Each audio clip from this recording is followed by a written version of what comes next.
òun tún rédíò owó ti àti pé òun tún ti ẹfẹ̀ lẹ́sàmọ́ ẹ má sùn ẹ ká jà ẹ lọ òun tún ẹfẹ̀. inú àsọtẹ́lẹ̀ orúkọ tí wọn náà wà bẹ́ẹ̀. àtọwọ́ àtìyàwó ẹ̀ ni mo rí kó sick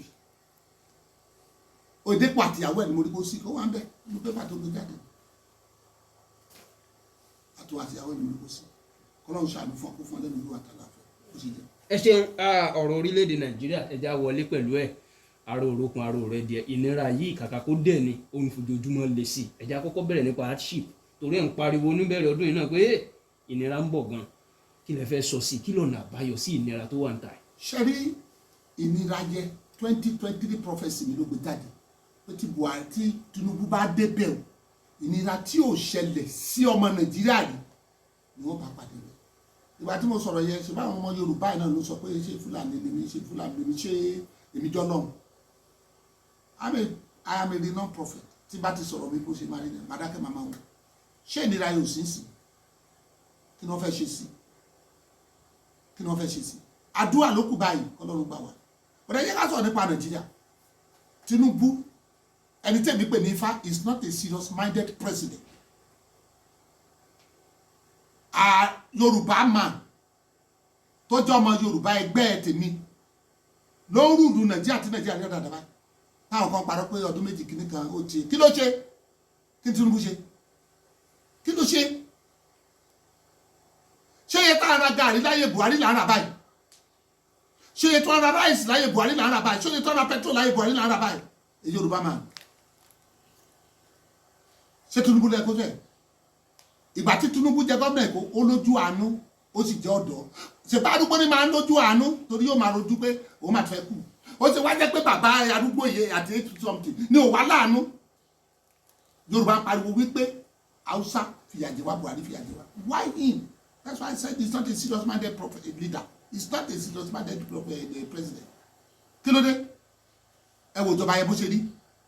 ẹni tó bá sọ pé ara ò ní ọmọ Nàìjíríà ó ṣẹ̀ṣẹ̀ wọ̀lú ní Tòkunbọ̀ ní nǹkan wọ́n nǹkan lé ibi ń pa ọmọ Nàìjíríà wọ́n kàn gba kámú ni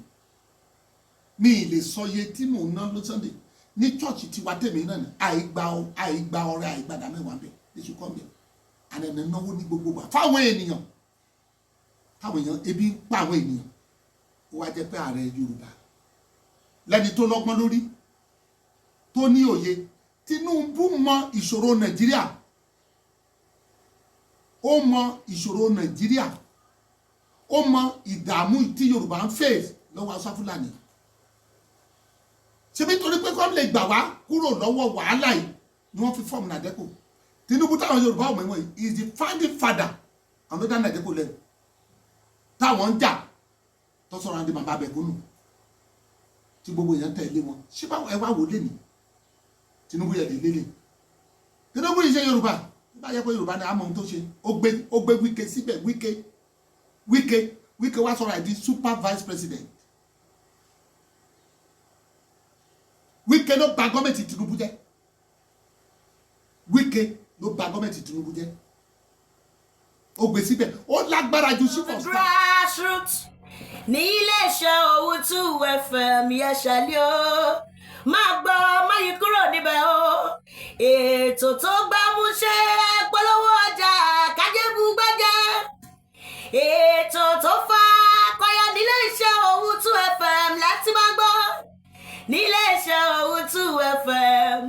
the mouthpiece of the grassroots yẹn ṣàlẹ́ lórí bẹ́ẹ̀ nílé iṣẹ́ Owutu FM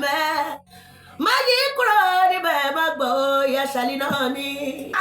ilé iṣẹ́ kan àtọ́ máa ń gbóhùn sáfẹ́fẹ́ ilé iṣẹ́ kan àtọ́ máa ń gbóhùn sáfẹ́fẹ́ Owutu FM Ìkòròdú náà kalẹ̀ sí bẹ́ẹ̀ bá fẹ́ polówó ọjà ẹ lọ bá mi rí wọn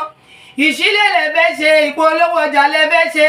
ìyàwó lè fẹ́ ṣe ẹ máa lọ sí Owutu àwọn náà ṣe bẹbẹ ẹ lọ gbẹnu sí máìkì lọ́dọ̀ àwọn